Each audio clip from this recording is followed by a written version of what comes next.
the guy that makes, sends everything up to the satellite and all this for us and makes all the microphones and the CD players and everything work. Usually. You've got a huge picture of Tori Amos in your office. Yes, I do. You have a crush on her?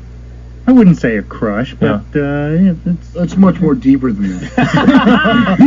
Say a relationship, man. No, but you got here early today. I mean, we've all kind of noticed you walk around the hall kind of, Tori, Amos is coming. He feeds the poster and everything at lunch. They have lunch together. There's all kinds of here's to you, all Tori. kinds of stuff on the face. No, so have you met her? Did you get to meet her? Oh, yeah, I've met her before. And?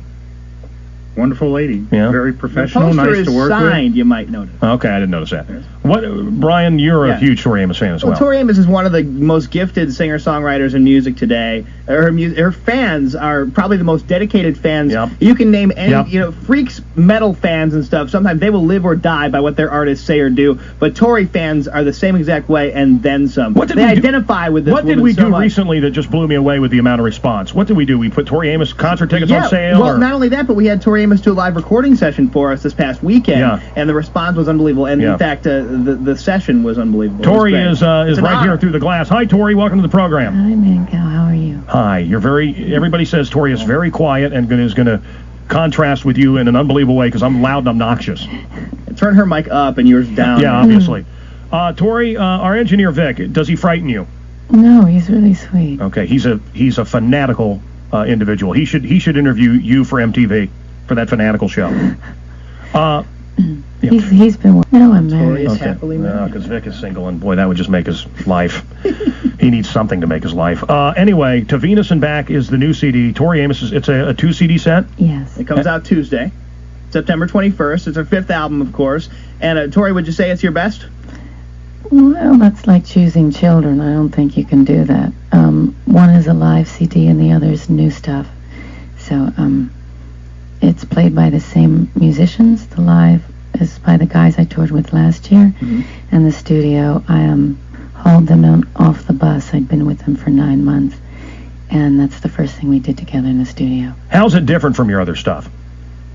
I think, to be honest with you, this isn't about one thing. I was just kind of having a good time, which is different for me. Well, if people saw you in the old days, like in the early part of the 90s when Little Earthquakes was out and stuff, they mostly saw you playing your piano up on stage, and that was a Tori Amos show. But now you've got the full band, and it sort of adds different elements to even the older songs. Well, I think I was influenced by Jimmy Page, by guitar players. And that's how I learned to play the piano, is to study guitar players so that I wouldn't copy piano players. So I guess it was when I was 8, I felt like I should marry Robert Plant. Yeah. You wanted to marry Robert Plant? Only when I was 8. You've worked with Robert Plant, haven't you? Yes, I have. And not only that, one of your best friends, see, I'm trying to sort of impress upon the rock fans that we have here. A good friend of yours, Maynard from Tool, right? Very good friend. Yeah. Yeah, and he played with you at the Rain Benefit in New York a couple years ago? Yeah, wonderful. See, so I would think that would make you guys, they like Tori, but, I'm trying to sort of, bring it home for them. The Jimmy Page comment, they got everybody's eyes in the room lit up. I wanted to marry Jimmy Page when I was 8, too, and still questioning my sexuality. That's good. Yeah. Tell the story, Tori, if you could, about getting hassled at the airport when you were coming, either going to Canada or coming from Canada. You told... And, they were all told to behave coming in on the border. Part of my crew is British and Dutch. A few Americans, but let's put it this way. It's a bit shocking. They shock other crews. So, in essence, our bus was going through first, and I thought we would be fine because I have a wine cellar on the bus. But there's nothing sniffy. Doesn't it get broken up on the street? How can you have a wine cellar in a bus? Well, Mancow, you have a wine rack. It's a cool bus. When you tour your show, Mancow, yes. If you want to borrow my anvil cases, then you just have to ask me. I would love it. Now, were you going into Canada? Coming into America. Because America's not, going into Canada, which I've done, it's unbelievable. But how long were you hassled? I was seconds away from a strip search, but you have to understand if you have anyone Dutch on your bus, they're going to go through like crazy. Yeah, but that was the crew bus. So my bus, we thought we'd be all right. We come into America. They drag us all off the bus. I was in my bunk. Mm-hmm. And they bring all the luggage from the bay, all my stage clothes, everything. And this guy was a bit of a little skin-headed type of person. A little Hitler. With a twitch. Yeah. Sounds like Herbert Lom from the Pink Panther movies. And, so, you know, and dry lips. So if you walk across the border there, you're fine. If you swim over to America, you're fine. But if you try to come over legally on Tori Amos's tour bus, they're going to hassle you. And so your feeling was they were looking for coke, which doesn't exist on your bus. Well, they were looking for anything and everything, and he starts screaming at me. And finally, he says, "Did you buy anything in Canada?" And I said, "I bought a bra." He said, "Is that it?" I said, "I bought 20. He said, "You can go." Well, and when I think aggressive, Tori, you are just so far here, just so aggressive. Such a criminal. You would be the one I would be yelling at. Don't want your kind in this country. Talk about RAIN, if you would. Is anything going on with RAIN right now, which is the Rape, Abuse, and Incest National Network that you started? Unfortunately. A lot of stuff all the time. A lot of girls calling. Even young guys calling, surprisingly. And a lot of times the perpetrator is somebody that the mother knows or in the family or associated with the family, and nobody wants to talk about it, and the kid suffers in silence. I have done a lot of charity work for rape crisis centers. It's something that I believe in. I also believe in the death penalty for someone who rapes. It just is maybe the most disgusting thing, that and child abuse. The most disgusting things to me personally. It is absolutely horrific. Well, if you want to know the number, if anybody's out there, it's 1-800-656-HOPE, and there are people there around the clock to take calls. And do you think we need to, obviously you're going to agree with me, but I think we need to teach, just the amount of men that I talk to and the attitude towards, she said no, but she wanted it. We need to really teach our male children that when a woman says no, man, she means no. And you have to teach your female children, how to protect themselves, and even your male children, because surprisingly enough, 1 out of every 4 calls that we get is a young guy. That's, somehow it's an older brother, or do you know what I mean? Yeah, you know what it is, Tori? Every time the Tyson story, he gets out of jail or he hits somebody else or does something violent, and every time that story comes up or Mike Tyson's in the news, he's going to fight somebody, I will go on and say, look, this guy, I think, should have been executed or at least should be in prison for life. He raped a woman. And then we get the calls from guys who say, come on, she wanted it. She invited him to her room. And that's no excuse. And that mentality is really in our culture, and it sickens me. I hear you. Yeah. It seems like that mentality, shockingly and sickeningly enough, is almost making a comeback, too. Not that it was ever away, but it almost seems more prevalent now than it did, say, 5-10 years ago, to me. Well, you're an idiot. Glory of the 80s, what is that about? Decadence in L.A. I love it. In the 80s, of course, there's only veggie sandwiches there now. And it's all gone. No good drugs. 1,000 Oceans. Is Bliss the song you're going to do? Okay. Oh, next Tuesday, the new CD is out. It's a double disc.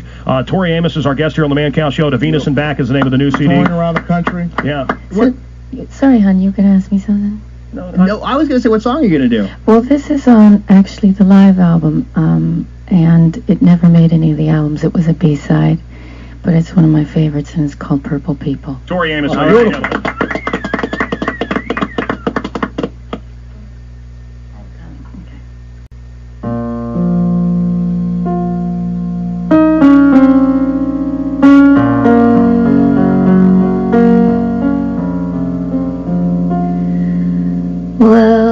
Hey, do you do judo when they surround you? A little mental yoga, will they disappear? It's grim but never dubious as a motives go. One thing she always promised says a shout.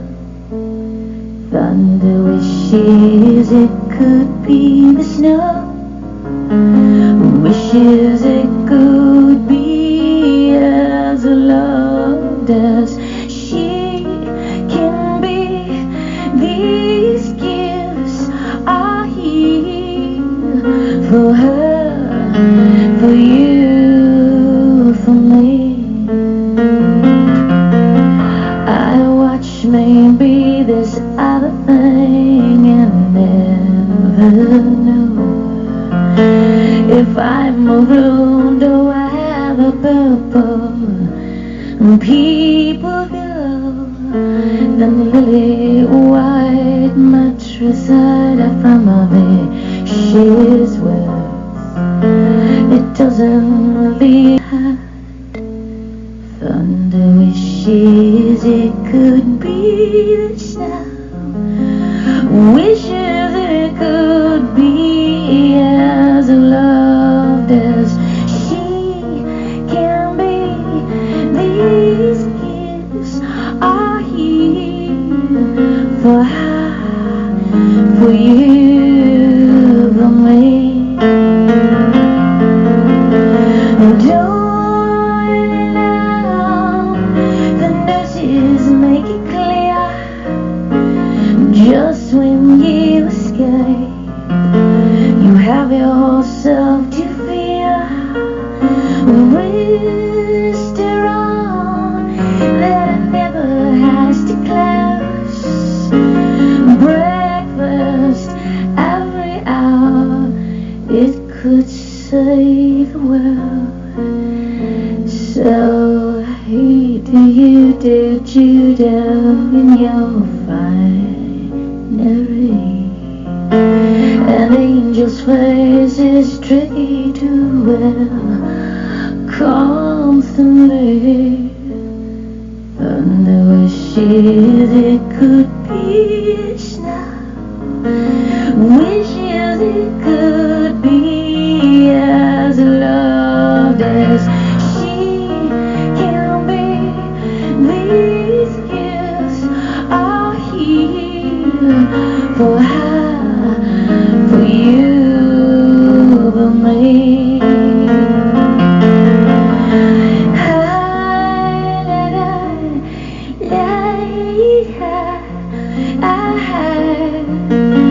For her.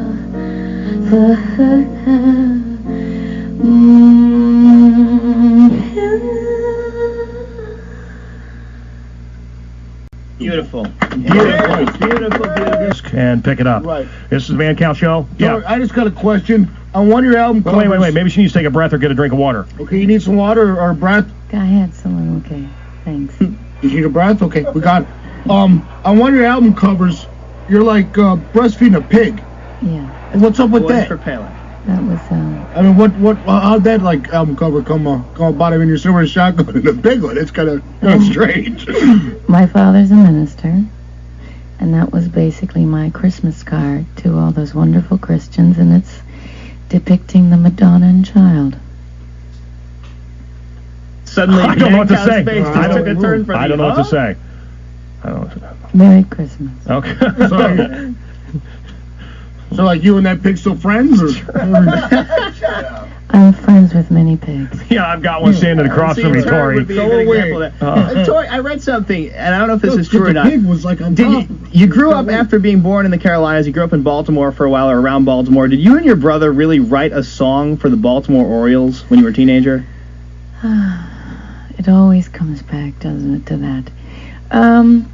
There was something. Was that just a really stupid question? No, I told him you're the self-professed Tori Amos expert of this program. Knows. Unfortunately, man, cow, it's a true thing. Well, see, I didn't make it up. It's one of those things where my father was very into.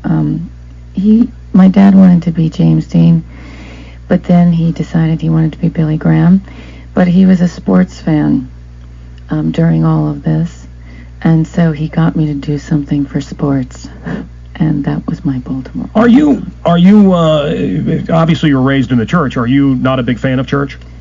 I'm not a big fan of the control aspect and the guilt of it. Well, I'm not either. And I finally found a church, and it took me 30 years, but I finally found a church recently that is a celebration. And, that's a book I'm working on, but I won't bore you with that. But, Tori, isn't it interesting that Stones and Mary Magdalene and forgiveness, but yet all the churches we have in America, it's all very accusatory. Well, but the message of the Bible is real simple. It's one word, love. And the Christians didn't think too much about love when they came and took all the land away from those things called Indians. I'm part Native American. So and I don't have a casino. I want a casino. So am I. I don't have my casino. I want one. Do you remember your first fan letter? No. What are you asking? I thought you were going to do a good interview. Because she must get such sort of personal fan letters. I bet she gets more fan Tori, letters than let me ask you this. From Vic. Because we all from our engineer Vic. We put them together with little magazine clips. Here's an A. That's for Tori Amos. The reason I asked was because she must get. People will pour their heart and souls out. I mean, people have poured their heart and souls out to me about Tori. Who they cares? must really Quiet. Tori. Tori, we saw we did that recording deal with you, and we just saw such rabid fandom like I've never seen. Does it ever frighten you? Well, usually the people are just really into the music and they want to tell their stories. They all have, people have wild stories. And you find that it never surprises me somebody else's adventure in life. The times that it crosses that line, though, is when you get letters like, I want to tie you up and read you the Bible and take you to Jesus. Ooh, okay. I got letters like that a couple times. What? I got a letter like that. Nobody cares. Listen, Cornflake Girl, Silent All These Years, and God are my favorites. I don't have every song memorized, but I like all those songs. Well, Cornflake's on the live CD, so we have that one coming. Cool. And I want to ask you guys a question. All those cows on the street. That's all about us. Is it? Yes. Okay. It's a salute to the favorite radio show of all these people. Okay. It's a lie, but it sounds good when you're here. If it impresses you, Tori, I'm all about it. All the cows in the farms on the way out here, too. I thought they were lying to this show in Cincinnati last night. And Johnny, my tour manager, says, there are cows lining the street that are painted. They're advertisements for this program. Mm. You will be tonight in Milwaukee. With Alanis Morissette. We're on in Milwaukee. Still on that tour. With Marcus Alanis. Amphitheater. Yes, she's a lovely lady. To our listeners in Phoenix, you can see her at the American West Arena. That's coming up the 22nd of this month. On the 25th, she'll be in Irvine, California at the Irvine Meadows Amphitheater, 2 nights there in a row. So those are the areas that we affect. Yeah. From what I understand, you were asked to do Lilith Fair all 3 years, but turned it down. Yes. Why? Well, I was doing my own tour, and I'm very close to my crew. I guess you could call us like a pirate ship. And when you do Lilith, you don't really bring your own production, not in the sense that I have my own production. And with Alanis, we both have our own production, our own, you could call it 2 pirate ships going into a cove together. I think their ship has a lot of good hair products, and we have a lot of good wine. So there's a bit of a trade going on. And as far as Lilith, it touched a lot of people, and it was great for a lot of artists. But for me, the show has to be a complete show, and I had to stay true to what I wanted to do as a musician. All right, let's go to, we're getting lots of calls. We don't have a lot of time. Susan, hello. Hi, how are you? I'm good. You're with Tori Amos. Tori, I just wanted to say what an inspiration you are to me, and your music is great, and you had a wonderful show on Saturday, and I hope you keep up the work, and Jackie's Strength is my favorite song because I love Onassis, and you wrote a wonderful song about her, and one of the greatest singers ever wrote it and sang it, so. Oh, Susan, thank you. Thank you very much. Thanks, man, cow. All right, hey, you want me to get an autograph? I'll send it to you after the show. Oh, yeah. I'll get an autograph from her. Tori, would you sign something for this? Are you going to tie me up and take me to Jesus, man, cow? if you want that, Tori, yes. I would do that for you. Okay. Okay, I don't, whatever you want to do. Tori, I'd like to hear Winter, but whatever you want to do. I want to hear Cornflake Girl. It's up to you. Oh, God. Yeah, or God. Inagata DeVito. I'm not going to do anything you guys want. I'm doing what I want. Okay, this is a song. It's off the new record. It's called Concertina. That one's good, too. Yeah, Tori Amos.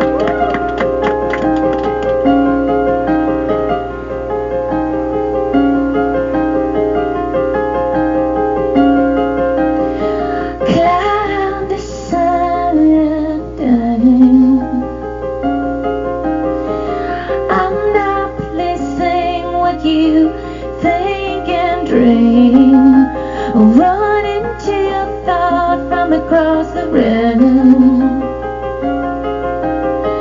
Just another trick.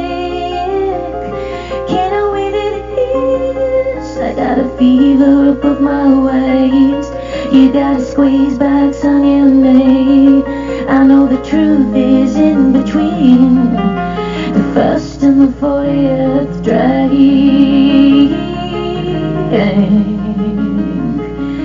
Concertina, Concertina, shield our bells.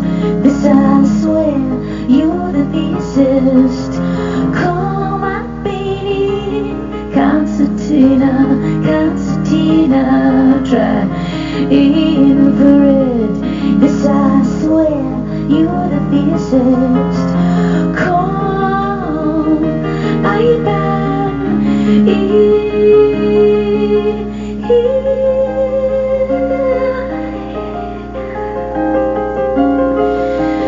so quick I've been tear in a glass world. Particle by particle she slowly changes. She like just another fix. Can I win it? I got my fuzz all tipped to play. I got a dub on your landscape, and there's your policy of trancing the sauce without the blame. A concertina, concertina, shield our bells. This I swear, you're the fiercest. Call my beanie, concertina, concertina, try infrared. This I swear, you're the fiercest. Call, I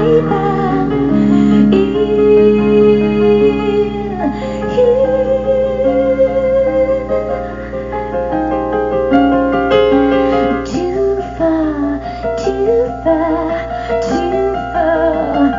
It could all get away, don't you phony? I got a fever above my waist. You gotta squeeze back on your knee. I know the truth lies in between the first and the 40th drag.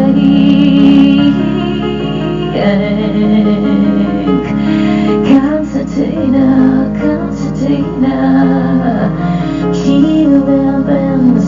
This I swear, you're the fiercest. Call my baby, Concertina, Concertina, try infrared. This I swear, you're the fiercest. Call, I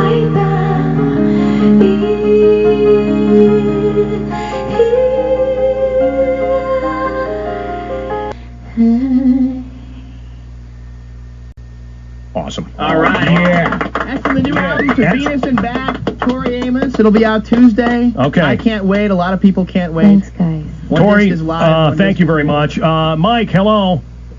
Good morning. It's truly an honor, Tori. Hi, crew. Hi. Hey, I don't. Hi, Mike. Tori, one of the things that I think attracts a lot of your fans to you is the intensely personal lyrics that you put to your music. Can you talk a little bit about how you have kind of done that? Most musicians don't write about stuff that's so personal to them. And any advice for people that want to break into the music business like that?